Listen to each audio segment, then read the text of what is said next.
Dhaka central ইউনিভার্সিটিতে যত তথ্য আছে সব তথ্য নিয়ে কথা বলবো আজকের এই ভিডিওতে। তোমরা সম্পূর্ণ ভিডিওটাতে মনোযোগ দিয়ে দেখবা, পরবর্তীতে তোমাদের ঢাকা সেন্ট্রাল ইউনিভার্সিটি নিয়ে আর কোনো ভিডিও দেখতে হবে না। আসসালামু আলাইকুম প্রিয় এডমিশন শিক্ষার্থীরা, আজকে কথা বলবো তোমাদের ঢাকা সেন্ট্রাল ইউনিভার্সিটি নিয়ে। তোমাদের ঢাকা সেন্ট্রাল ইউনিভার্সিটি নিয়ে যত কোশ্চেন আছে, যে আবেদন কবে শুরু হবে, কিভাবে পড়বা, কারা পরীক্ষা দিতে পারবে, এ টু জেড কথা বলবো আজকের এই ভিডিওতে। তোমরা এখনো যারা আমাদের ইউটিউব চ্যানেলটি সাবস্ক্রাইব করো নাই, সাবস্ক্রাইব করে রাখো, পেজ হলে ফলো দিয়ে রাখো, যাতে ভাইয়ার ভিডিওগুলো আপলোড দেওয়ার সাথে সাথে তোমরা পেয়ে যাও। দেখো, তোমরা মোটামুটি ভাবে তোমাদের গুচ্ছের প্রিপারেশন অর্থাৎ হচ্ছে অনেকে নিয়েছো, এবং গুচ্ছের অলরেডি সি ইউনিটের পরীক্ষা হয়ে গেছে, রেজাল্টও দিয়েছে, এবং বি ইউনিট এ ইউনিটের বাকি আছে। তো তোমরা যারা তাদের এখনো পরীক্ষা দেওয়া নাই কিংবা চান্স পাও নাই, তোমাদের সর্বশেষ টার্গেট হচ্ছে ঢাকা সেন্ট্রাল ইউনিভার্সিটি। এখন ঢাকা সেন্ট্রাল ইউনিভার্সিটি পরীক্ষা দিতে গেলে তোমাকে সব বিষয় এ টু জেড জানতে হবে। এখন দেখো, তোমাদের কমন যে কোশ্চেনগুলো, যে ভাইয়া ঢাকা সেন্ট্রাল ইউনিভার্সিটির আসলে আবেদনটা বা সার্কুলারটা কবে প্রকাশিত হবে। তোমাদের সার্কুলার প্রকাশিত হবে তোমাদের হচ্ছে এপ্রিলের শেষের দিকে মোটামুটি ভাবে তোমাদের সার্কুলার প্রকাশিত হবে, এবং তোমরা এই পরীক্ষা দিতে পারবা, অর্থাৎ সার্কুলার হওয়ার পর তোমরা পরীক্ষা দিতে পারবা মে অথবা জুনের দিকে। তার মানে তোমাদের পরীক্ষাটা হবে মে অথবা জুনে। তোমরা এই অল্প সময় একটু যদি গোছে পড়ালেখা করো, টপিকগুলো ধরে ধরে শেষ করো, তুমি কিন্তু ঢাকা সেন্ট্রাল ইউনিভার্সিটিতে 100% চান্স পাবা। এখন দেখো এদিকে, যে তোমাদের হচ্ছে আবেদনের মোটামুটি সময় দেবে 15 থেকে 20 দিনের মতো। তোমরা ঢাকা সেন্ট্রাল ইউনিভার্সিটিতে আবেদনের সময় পাবা, এবং তোমরা অবশ্যই এখানে সেকেন্ড টাইম দিতে পারবা। তোমরা যারা বলতেছিলে যে ভাইয়া সেকেন্ড টাইম দিতে পারবো কিনা, তুমি অবশ্যই সেকেন্ড টাইম দিতে পারবা এখানে।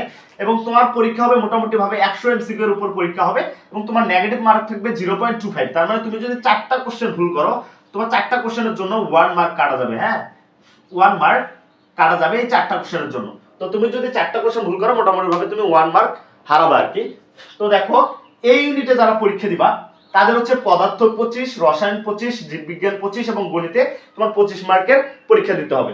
এরপর দেখো, বি ইউনিটে যারা পরীক্ষা দিবা তাদের বাংলা 25, ইংরেজি 25 এবং জিকেতে 50 মার্কের পরীক্ষা দিতে হবে।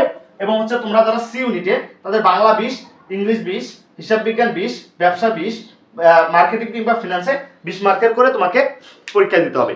এখন আসো, এখানে আসন সংখ্যা আছে কতগুলো? ঢাকা সেন্ট্রাল ইউনিভার্সিটিতে টোটাল আসন সংখ্যা রয়েছে 11,290টি আসন সংখ্যা রয়েছে। তবে বিজ্ঞানের জন্য আসন সংখ্যা রয়েছে 4,773টি, মানবিকের জন্য 4,492টি, বাণিজ্যের জন্য হচ্ছে প্রায় 2,025টি এখানে সিট সংখ্যা রয়েছে।